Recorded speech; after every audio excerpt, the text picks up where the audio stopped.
going freelance has piqued your curiosity, here we're sharing a guide to help you get started. 1.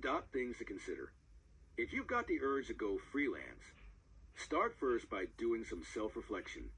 The idea of going freelance is exciting, but when you really think about it, would it solve the problems you're currently facing?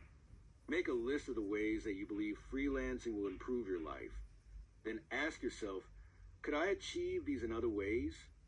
Perhaps your main issue is that you don't like your boss, and you know that you would ultimately be satisfied by finding a different job in a new environment. Secondly, think about what practical steps you would need to take to obtain freelance clients.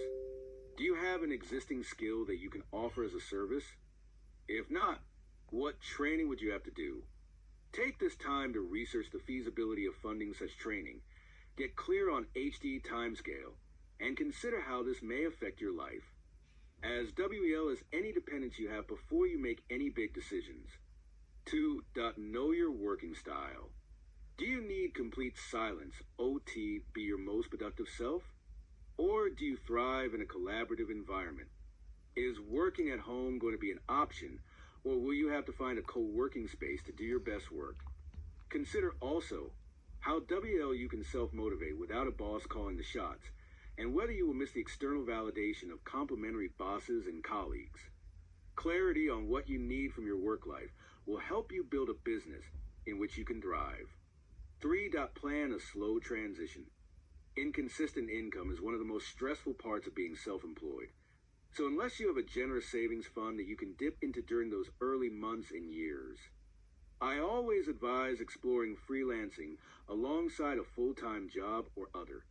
Just a few hours a week will give you time OT get clear on what services you will offer, how much you will charge, what your ideal client looks like, and how you will market them.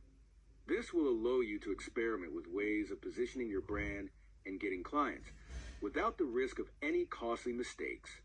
For talk to other freelancers. Much of my business growth has been a result of conversations with well-established freelancers.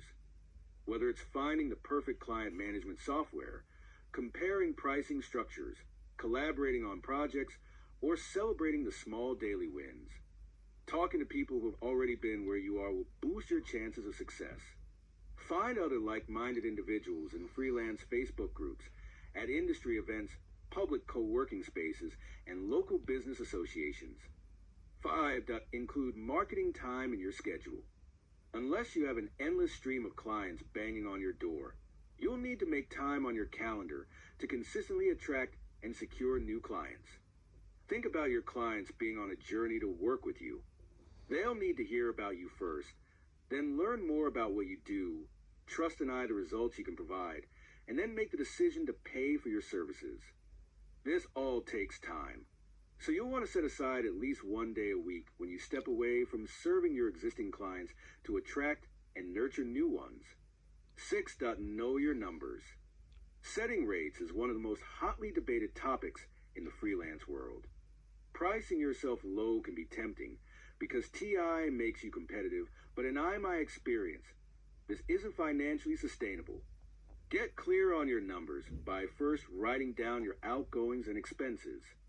From there, figure out how much you need to earn to stay afloat and how much extra you want to earn to live comfortably. This will give you a monthly income goal OT work towards. Once you know your client capacity, then you can use that as a guide for how much you would ideally charge each client to meet your monthly target. For example, I need to earn £1,000 per month to stay afloat, plus £1,000 extra equals £2,000 monthly goal. I can work with 5 clients a month. Therefore, I will charge them a minimum of £400 each.